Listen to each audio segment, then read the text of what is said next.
This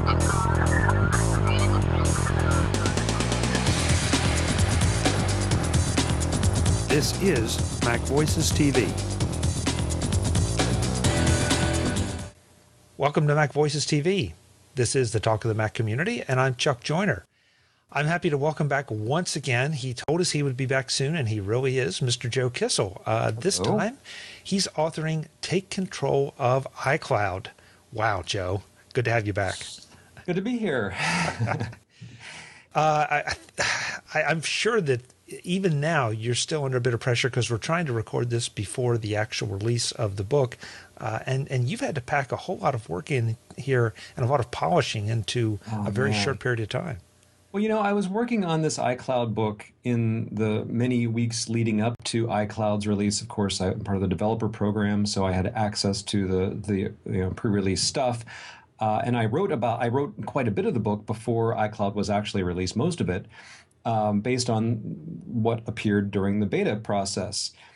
As so often happens, you think you've got it all nailed down, and then the actual release occurs, and there are a few surprises. So I was really scrambling to document all the things that, oh, well, that's the way that's going to work, and oh, that's how that's going to look, and oh, I didn't realize that, we were going to have this problem. There are so many of those things. So what's happened is we have 3 people working on this book in a sort of tag team in different time zones. So I'm in Paris, so I will work on a book, on a section of the book, then I'll pass it to Tanya, who's in the Eastern time zone, and then she'll work on it, and then pass it to Dan Frakes, who's doing a tech review, and he's on the West Coast. So it sort of works out that in the optimal work hours for each one of us, we're not overlapping with when other people would like to be working on the book, and so it's constantly being edited and revised, and we're working on it really hard, and we had hoped to have it pretty much done by now, but there've been so many of these one more thing kind of things, like so there's just so many of those things with iCloud. We're trying really hard. I mean, I know that a lot of people have already done the migration, and a lot of people are really champing at the bit to do it, and some of those are waiting for this book to give them advice. Hang on, we're doing the best we can, but we want to make sure we're telling you the truth. We want to make sure we're giving you good, solid advice and the most up-to-the-minute facts, and it's very much a moving target that we're dealing with. Well, the good news is by the time they see this, the book will be available. With one click, it'll be in their possession. Joe, iCloud is such a wide, broad topic, and I admire you for taking it on the way you have, because I was hearing from the developer community that even as late as a day or two before launch, things were still broken from their perspective, and yet Apple shoved it out the door, and it seems to have most of the functionality as advertised. Is that, you think, a fair statement from your research? Yes, I would say that most of it is functioning as advertised. There are a couple of little things that maybe aren't. But the real issue is that what Apple advertises and what people expect are not the same thing. So Apple could quote chapter and verse about we never promised you would do anything different than this, but people's idea about what it was going to do, especially people moving from iCloud, was that it was going to be different. And I try to frame this as follows. Now, you realize, first of all, iCloud is free. So whatever complaints you may have about, this isn't working the way I expect, or this is broken, or this is confusing, you are getting it for free. So it's not like you're not getting your money's worth. You're getting your money's worth. I mean, the fact that Apple is giving you all these features, all this functionality for no dollars is rather extraordinary. I mean, even if only 50% of it worked, and much more than 50% works, but even if only that, you should be really thankful that it exists and that it's free. So there is that, but obviously it's different, very different from MobileMe, and there are a lot of things that were in MobileMe that aren't in iCloud, and there are some things that are kind of there but not quite the same way or not quite as good, and there are some things that are that were there in MobileMe, but now they're much better, and maybe you haven't even noticed that. So it's really it's a different kind of a thing, and I spent a lot of the book talking about the difference. I mean, yeah, there was iTools, and then it became .Mac, and it became MobileMe, and MobileMe became iCloud. But this transition between MobileMe and iCloud is way bigger than any of those previous transitions. It's just a different animal. And it feels like the parts of MobileMe that Apple left in iCloud, it was almost sort of grudging. It seems like I think Apple kind of wishes they could have reinvented it from scratch and gotten rid of all that legacy stuff. They got rid of a lot of it, but it is a lot to wrap your head around. And so I'm trying to not just say, here is what it does and here how the features work and how to set the preferences and all that stuff, but to actually help you understand the thinking behind it and how you need to approach the way you use data differently now. And it does take some getting used to. Joe, and I think that's where we're going to try to start, is the 30,000-foot level. We definitely want to get down to some practical advice, and we sure can't go through all of iCloud or all of the book. But in talking to you about the book and the interview, you said that people really need to think about iCloud differently than they thought about MobileMe. I think I know what you mean, but I'm curious as to, because I haven't had my hands on iCloud like you have, how do you want us to think about it? How should we think about it? Well, one of the things I say in the book is that as things in the technology world go, iCloud doesn't have a lot of thingness. So we understand, okay, a piece of hardware, a gadget, a box that you can buy, that's a thing. And we even understand software, even though you can't touch it, it might just be something you pay money for and download, that's a thing. And a website is a kind of a thing. But iCloud is less of a thing. iCloud is more of a name, an arbitrary label given to a whole bunch of things. Some of them are pieces of software, some of them are services, some of them are features, some of them are APIs, some of them are just behaviors that you could argue, well, that's the way iTunes should have always worked. That you're just giving this a name now and you're calling it part of iCloud. What's with that? I mean, so iCloud is not. It's hard to even call it a thing. It's not really a thing. It's this amorphous collection, like a haze or a mist, or what would you call, like, I don't know, water vapor floating in the air. Anyway, it's kind of like that. If only there were a word for it. And so it's this. It's this cloud, and I think that's water vapor in the air, Joe. Right. So you might use some of the iCloud features, but not others. You might use them all. You might use a different set than somebody else is using. You will find that there's a little bit of overlap between what those list of features that iCloud has and what MobileMe has, but there's a whole bunch of new stuff. So, all right, let's answer your question. The high-level view, we'll start with what's the same. Now, I had an epiphany. This was really shocking to me. I went back and looked at what were the features in the original iTools from, what was it, 2000, I think, 2001, 2000. Looked at the feature list of the original iTools and compared that to iCloud. And I could only find two things that were the same. Mail, so there was an email component of iTools, and there's still an email component of iCloud. And the price. So iTools was free and iCloud is free. Other than those two things, I am completely at a loss to identify anything that is the same between iTools and iCloud.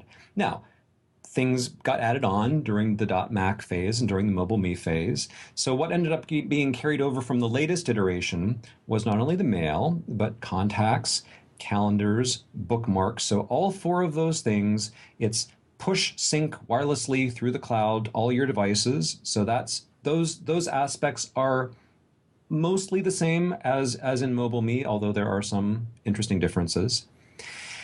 And Find My Mac, Find My iPhone, which we've now added on, Find My Mac and Find My Friends, but Find My iOS device was part of MobileMe. It's still part of iCloud. And then Back to My Mac. So those are the things that carried over. The new things, I mean, there are so many of them. There's documents in the cloud. There's iTunes in the cloud, which is just an example of something that is also true of books and apps and to some extent TV shows. So you have automatic downloads of new purchases to all your devices. You have the ability to re-download previous purchases. And you have, as I said, Find My Mac and Find My Friends are new. You have, we'll get to the stuff we've lost in a minute, but you have iCloud backup, so you can now back up your iOS device, or not your Mac, unfortunately, but you can back up your iOS device to the cloud. And PhotoStream, that's completely new. So when you take pictures on whichever device, they go up into the cloud, and then they get pushed back down to your other devices. So that's a very useful thing that I have been very, very happy with so far. And there are all these sort of little things here and there that are also new, some of which you can't really see yet. So if you take, for example, this Documents in the Cloud feature, which maybe we'll talk about later, Apple's iWork applications for iOS, Pages, Numbers, and Keynote, take advantage of this online storage. And developers are adding this to their apps too, but so far there are very few of them that are actually available for sale that make use of Documents in the Cloud. So it's the sort of thing where a few months from now, a year from now, I think we'll see an explosion of apps. It'll just be the normal thing to support Documents in the Cloud. But right now it's almost more of a promise of a feature than a real feature. So you have quite a bit that's new and quite a bit that's changed.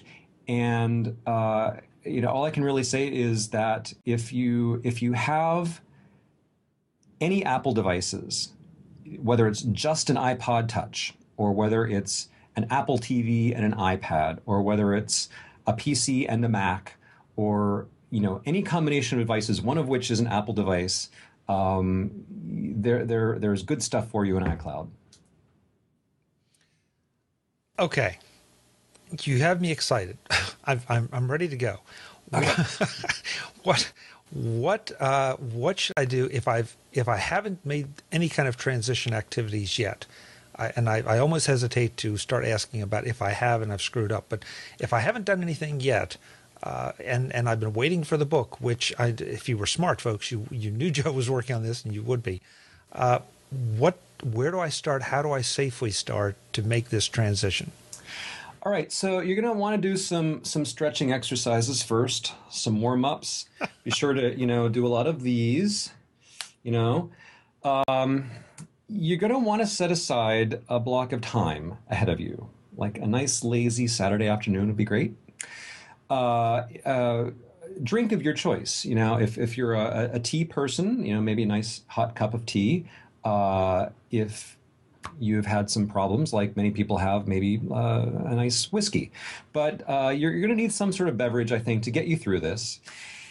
The first thing you have to do is to sort of assess your array of devices and services and make sure that you really are okay to do this. Now, unfortunately, I know it's too late for some people, and some people have gotten stuck. But basically, it's like this. If you are able to upgrade all of your devices to use, either iOS 5 or macOS 10, 10.7.2, or, the latest Apple TV, or, the Windows control panel on Windows 7, if you can use the latest software on all your devices, you're going to be great. It's going to be fantastic, and everything will be pretty smooth and pretty easy. If, however, some of your devices that currently rely on MobileMe are using older software, like you have a Mac that's running Snow Leopard, let's say, and you really rely on it for syncing your MobileMe calendars, if you are not prepared to upgrade that Mac to 10.7.2, or if it's an older Mac that you literally can't upgrade, or if you have an older iOS device that can't be upgraded to iOS 5, then you need to sort of take a break and assess the situation here. You're going to have problems of some kind, maybe lots of problems. Basically, you're going to have to give up something. Either you're going to have to bite the bullet and spend the money to upgrade all those other devices.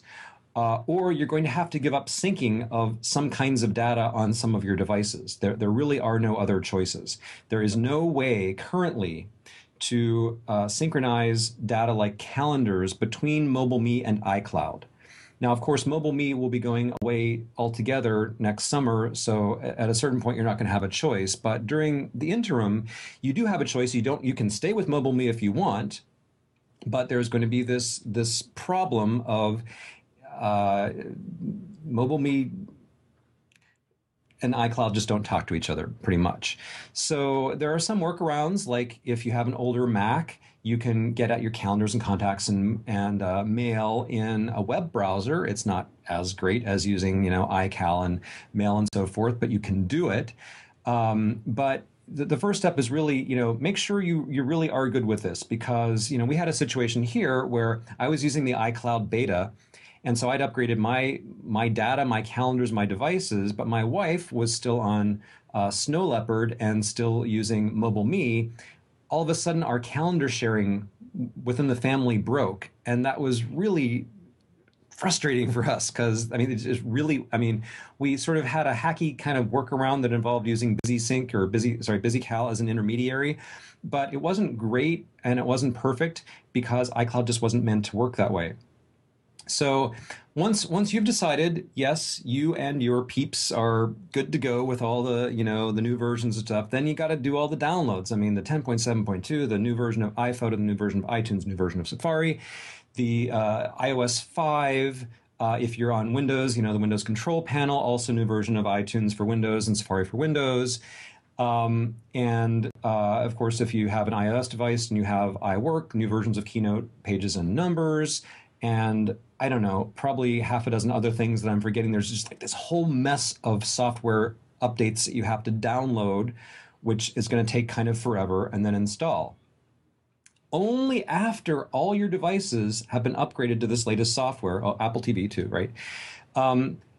Can you make the transition of your data, moving your data from MobileMe to iCloud? In fact, at a certain point in the process, you're going through all these screens in Safari, and Apple is saying, now, here's one thing that's going to be new about iCloud. Here's the next thing. Here's the next thing. It's like, okay, now, before I agree to upgrade your data, you must check this box to make sure you agree that all your devices are running the right operating system. They are, aren't you? And you click and click.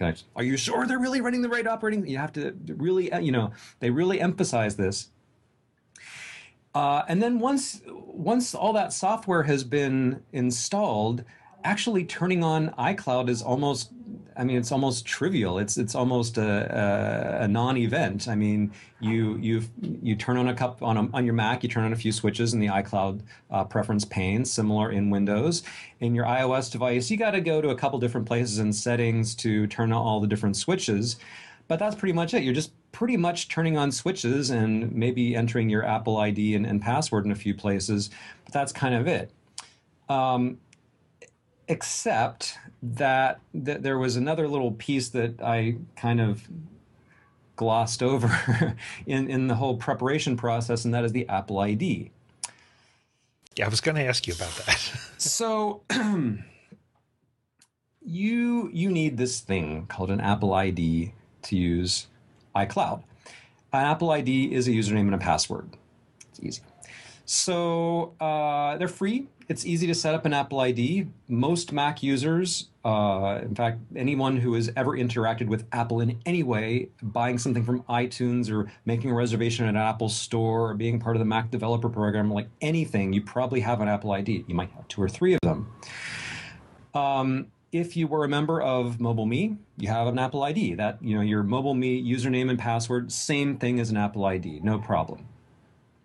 So you need an Apple ID to use iCloud, and you probably already have one, and if you do, you just enter them, and it's great. The problem is that you might have more than one Apple ID, and there's no way currently to merge them or to move information from one of your Apple IDs to another. And there's a whole long list of weird sort of gotchas and exceptions. And what if I have one of these, but one of these, and this is connected to this?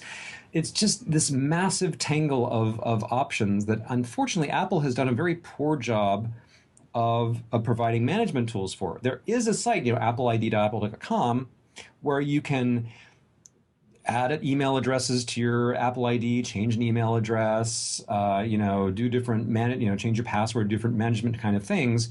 But it just doesn't do all the things it needs to do or that people would like it to do. So there are many sort of real world problems that appear. The classic problem, the one that the most people have had, is something like this. You got two Apple IDs.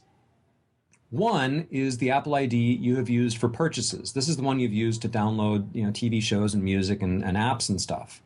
And maybe it's something that you share, like all of the members of your family share that same ID because you all want to be able to use the same purchases and you don't want to have to buy the same thing twice.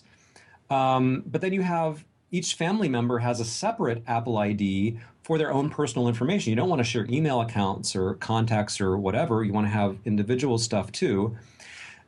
So it's possible in iCloud to use two different Apple IDs, one for the purchases part and one for everything else, but it's kind of awkward. And there are limits to that. You can't say, I want to use one Apple ID for email and a different one for calendars. That doesn't work. Your only choices are the purchases and everything else. And if, God forbid, you had two different Apple IDs that were used for purchases, which is the case in our family, then Apple just has no solution right now. It's really quite frustrating. So in the book I talk about if you have multiple Apple IDs, how to choose the best one for iCloud, or in which circumstances you should use two, and how you can go about making the limited number of changes that Apple lets you make right now. So it's not an entirely unsolvable problem, but it's just messy. It's unnecessarily messy. It's unreasonably messy. I mean, I was talking to Adam Engst just before this call, and he was sort of patting himself on the back for the fact that in the Take Control world, if you have a Take Control account, then we get that you are one person who might have multiple email addresses, and we make it super easy for multiple email addresses to be associated with the same account. And yes, you can merge them. If it's possible to have accidentally set up two completely separate Tidbits or Take Control accounts over the years, and it's no problem later on to put them together and then, oh look, all my purchases are there from both accounts. But you can't do that with Apple's system, and that's a real pity. Joe, one of the things that I was planning on using it, but I'm going to wait for the book to finish off my iCloud migration. And I realize that you can only do this with certain things. And I'm thinking calendars, contacts, you can't do it with email, I don't believe. Anything wrong with exporting some of that information out to a file and then re-importing it, say export it out of MobileMe and then re-importing it into iCloud?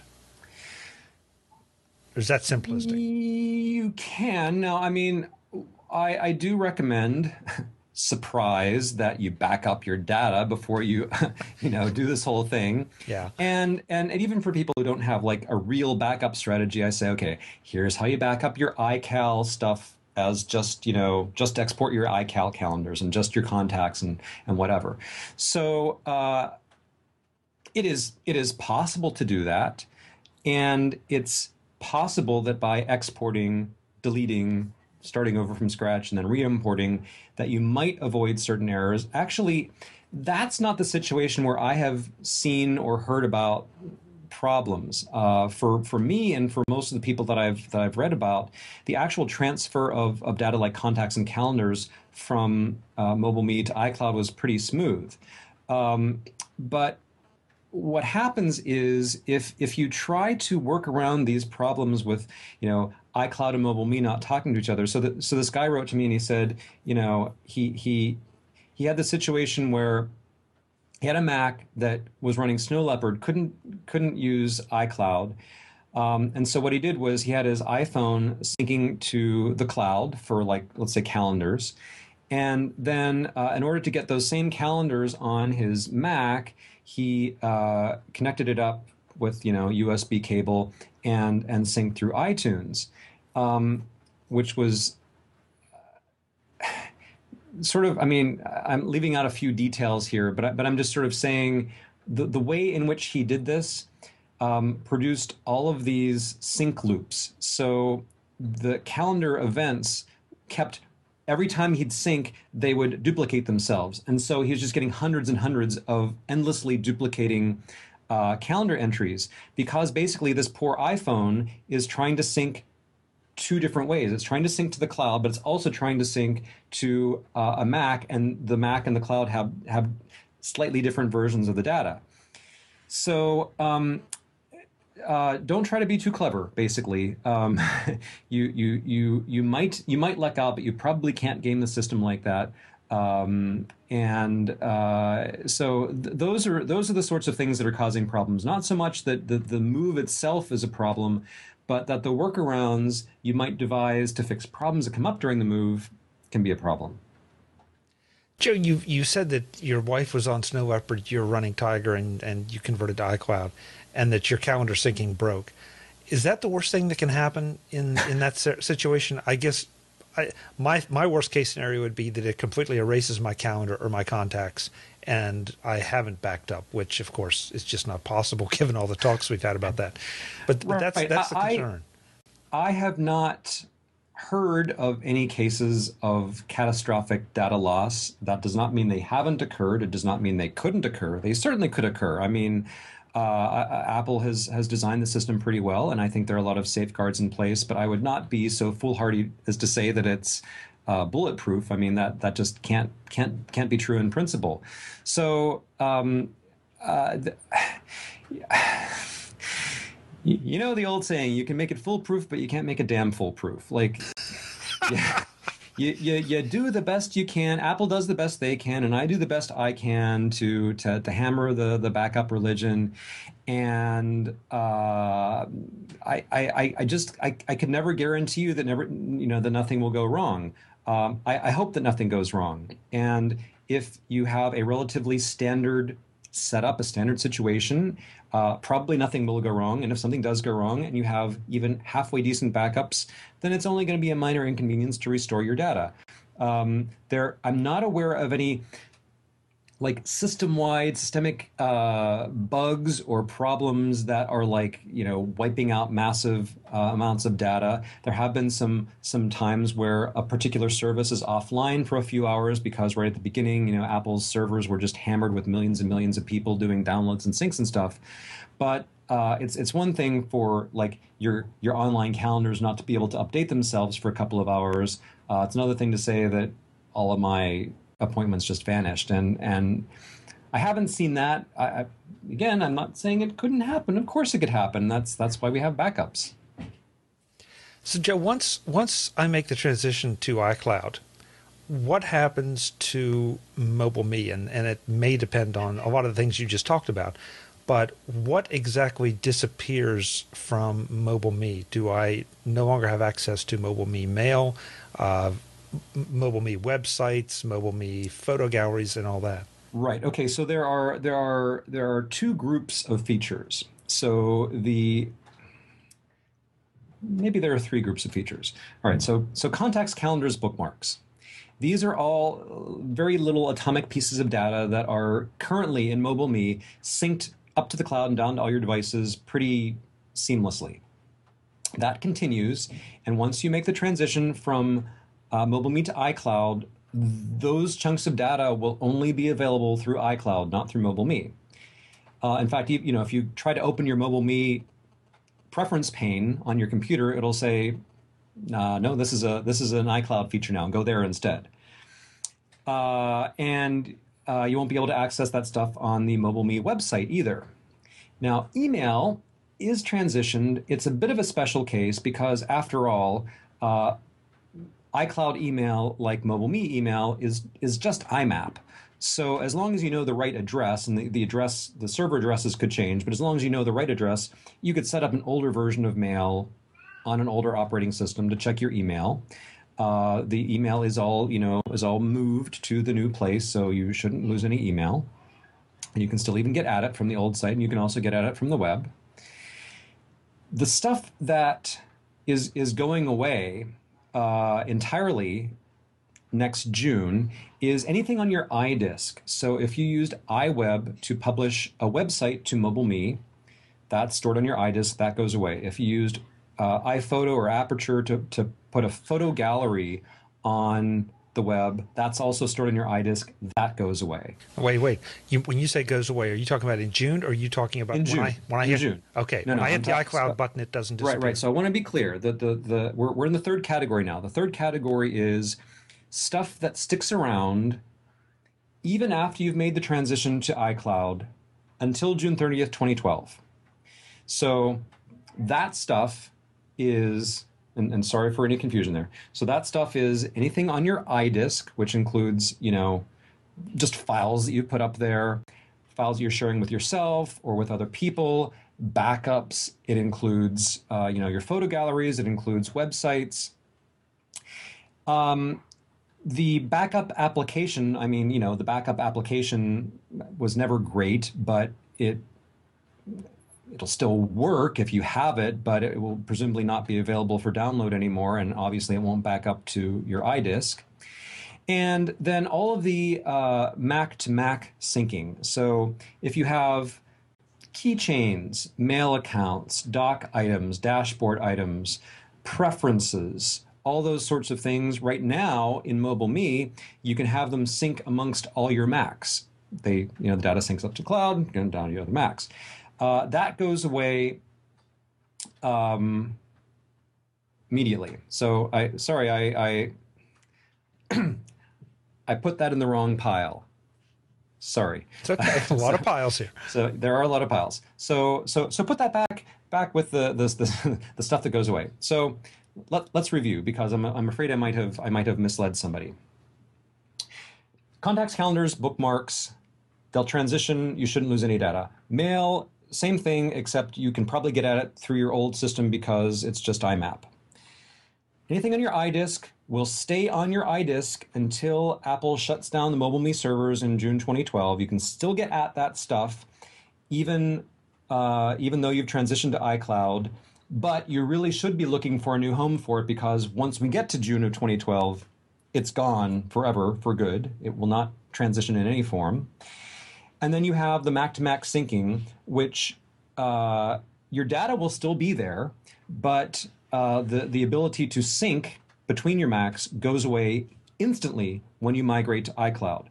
So if you are very, very concerned about being able to sync your keychains and mail preferences and so forth between your devices, that's another thing that you need to come up with an alternate plan for before upgrading to iCloud. That will go away instantly.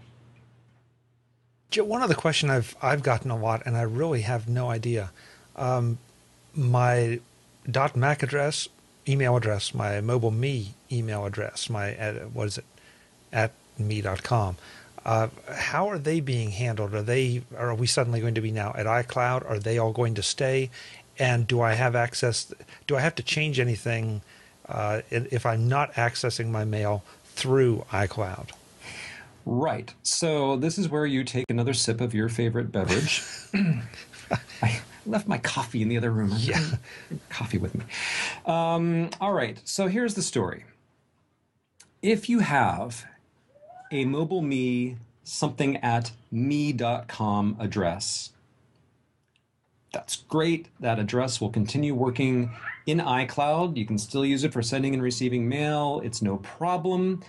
Even if you let your MobileMe paid subscription lapse and months or a year went by during which you weren't, you didn't have access to it, you weren't paying for it at all, you can enter that same @me.com address and password and get access to your account. Again, Apple will just reactivate it. It's all good. So the me.com stuff, that's easy. Now, the Mac.com stuff is a little more complicated. So you recall that in the original iTools day, you were given a Mac.com address, and then when there was a transition to .Mac, that carried over. So you're still using a .Mac address or a Mac.com address. And then when .Mac transitioned to MobileMe, anybody who signed up for a new account got only a me.com address, whereas people who previously had a mac.com address got to keep them. So I, of course, signed up for iTools on day one. So I have JWK at mac.com. And then when MobileMe turned on, I was now given a second address, jwk at me.com. And so both of those are interchangeable. They both work. They have always worked, no problem. And they both continue to work in iCloud. And as far as I know, they will continue to work on into the indefinite future.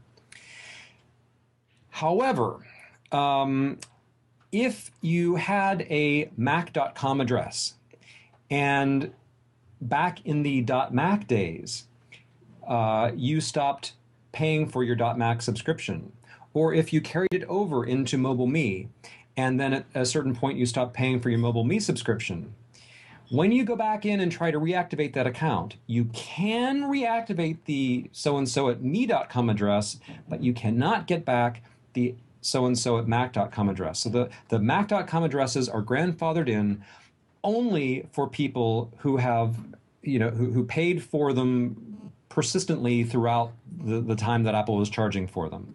If you had a mac.com address and there was any lapse, then you can't get it back. Okay. Does that answer the question? Yeah, it does, because I've had people ask me that, and I think the thing that really confused everyone, even long before any of us heard about iCloud, was that when we transitioned over to MobileMe, we got that second at me.com address, I think it is, and it's like, okay, so now I have two addresses from the same account, from the same server. They're interchangeable, but and then so I'd signed up on iChat with a .mac address, but the MobileMe will work too, and it was very messy, and so it's good to know that no matter what I've chosen to use or how I've chosen to be identified through that service, that is grandfathered in and will continue. Right. So if you are one of those old timers and you have a mac.com and a me.com address, as far as Apple is concerned today, they're interchangeable. You can use that. They literally work exactly the same way. You can use either or both. You can log into, one iCloud service as your address at mac.com and another at me.com. It doesn't matter. It's only the people those who only ever had a me.com address, of course, you can only use that. And those who had both at one time but let their service lapse, unfortunately, they've fallen into a black hole. Joe, we could go on for a long time, but you didn't bring your coffee. I know. Give us an idea of some of the other things that you talk about in the book, and of course, all the details about how to get the book. Sure. So I'm going to start at the end of the book, actually, because the end of the book, I have an appendix that is just for people who are concerned about all these features that are going away with MobileMe. Both the features that are going away instantly, like, syncing between Macs, and the features that are going away later, like everything on your iDisk. So even though some of the features you can still access until next June, I really recommend that you kind of get over them now and find another home. So that includes things like you have a website or a blog or whatever that you've made in iWeb or you've made some other way, and it's on your iDisk. Here are some suggestions of what you can do with those and how to move them to the new place. Even for those people who are using a personal domain on MobileMe, which adds another layer of complication. If you really like MobileMe galleries for sharing your photos and your movies, here's some other places you can put your photos and movies. It's not seamless, it's not easy, but you're gonna have to go through the manual effort of re-uploading them. But here are some ways you can do that. It's not easy at all to sync things like keychains and mail accounts between Macs, but I do offer some suggestions that can get you partway there. And I sort of say, well, if you do this, there's these pros and cons. If you do this, there's these pros and cons. But at least, I sort of lay out what the options are. So for people who are making a transition, that's one, I think, very useful portion of the book. And I deliberately put it in an appendix because next June, when MobileMe is turned off, it all becomes irrelevant. There's nothing more to transition. You won't have the old files to move. So at that time, we can just rip out the appendix and, nothing more to say about it, kind of. And of course, I do try to untangle as much as I can about the Apple ID and telling you all the steps to do, in which order to prepare and, install the software and all that. So I do all that stuff, and then I walk you through each of the major features in turn. I talk about iTunes in the cloud. I talk about documents in the cloud. I talk about the re-downloads and mail and so forth. And what I try to do is to highlight, really the web apps and the applications on your iPhone or your Mac that use MobileMe are for the most part pretty self-explanatory. I mean, I really don't need to explain to you in detail how you create an address and send an email message. I mean, you can figure it out. But there are some things that are not obvious. So I try to really kind of breeze over the things that are obvious and spend more time on the things that you might not realize on your own, and sort of, what do you do about this? So mail, although it appears at first glance to have carried over more or less intact from MobileMe, is actually a bit different. Mail used to offer it would collect mail from external POP accounts. Doesn't do that anymore. Mail used to let you, check your mail on the MobileMe server from using POP, and you can't do that anymore. Mail used to let you send email from alternative addresses. So if I want to send email and have the from address be my Gmail account, but I want to send it through MobileMe, I can do that. But you can't do that in iCloud. Mail lets you set up aliases. So I can have not only jwk@mac.com, but joekissell@mac.com. MobileMe let you have 5 of those aliases. iCloud only lets you have 3. So there are like all these little, I didn't quite realize that detail. On the other hand, there are a lot of really cool added features. So not only in iOS 5 on your iOS device, but also in Mail on the web application. When you're searching, you can now search the contents of the bodies of messages, not just the headers. So that's really cool. And there are a lot of other little touches like that you might not even occur to you to wonder about, but I've tried to find as many of them as I could and say, did you know now you can do this, and this is no longer a pain, or this is something that wasn't a pain and it kind of is now. So I'm trying to, I've done so much testing and experimenting, and I've read, jillions of articles on Macworld and all over the web about issues that people are having and discoveries people have made, and I've tried to sort of condense all of the major wisdom about iCloud into one place to not only give you help with using the features, but to really help you think about, okay, so it used to be that I would take a picture on my iPhone and then it would only get onto my Mac when I plugged it into my dock and it synced it to iTunes. And I knew, and now it's, so how, the fact that it's just there automatically, what does this mean? And for many people, it's just going to be brilliant. It's like, oh, I can just skip that whole step. I don't have to think about that anymore. For a few people who don't bother to sync their photos but once every few months, you might run into problems because your photos will go up into the photo stream in the cloud, but they only stay there for 30 days. And then after that, they drop off. So you have to now adopt a new habit, which is making sure you open iPhoto or Aperture at least once a month to drag in that stuff that has been synced to the cloud. So there are like all these little things like that you just have to kind of think about things differently. And I try to explain as much of that as I can.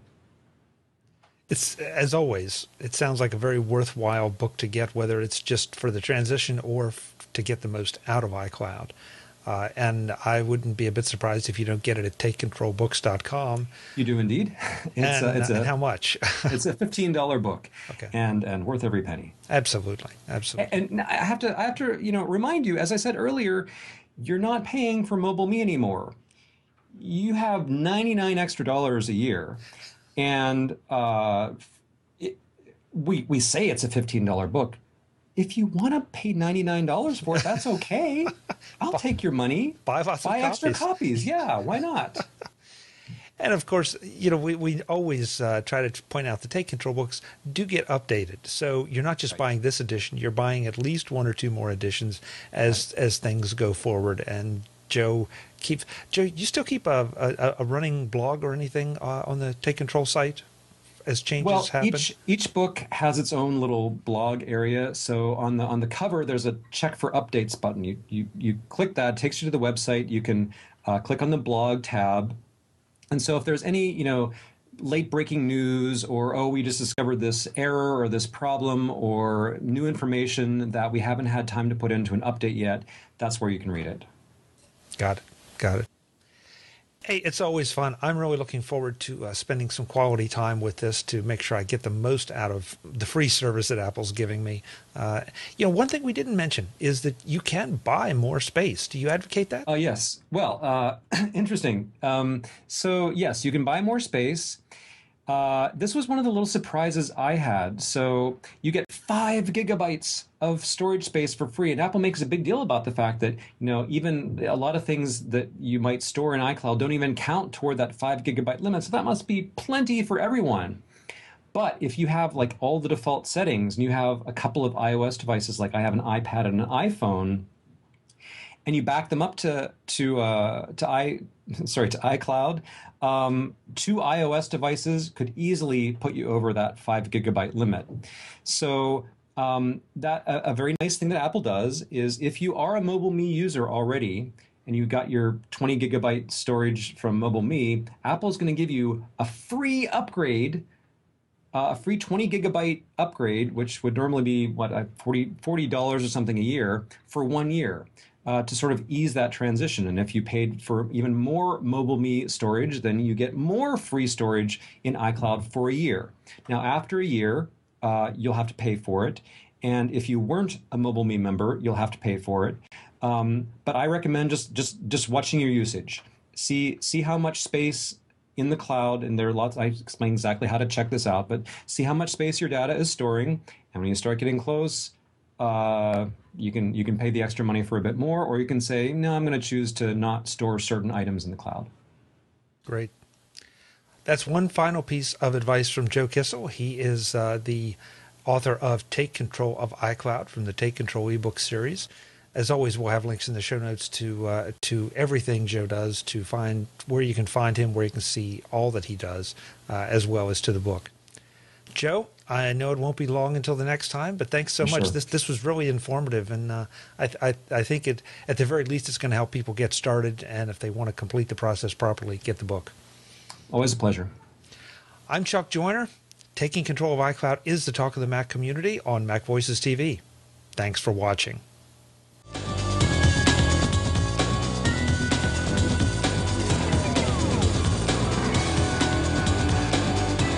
MacVoices TV is part of the MacVoices group and a member of Mac Level 10.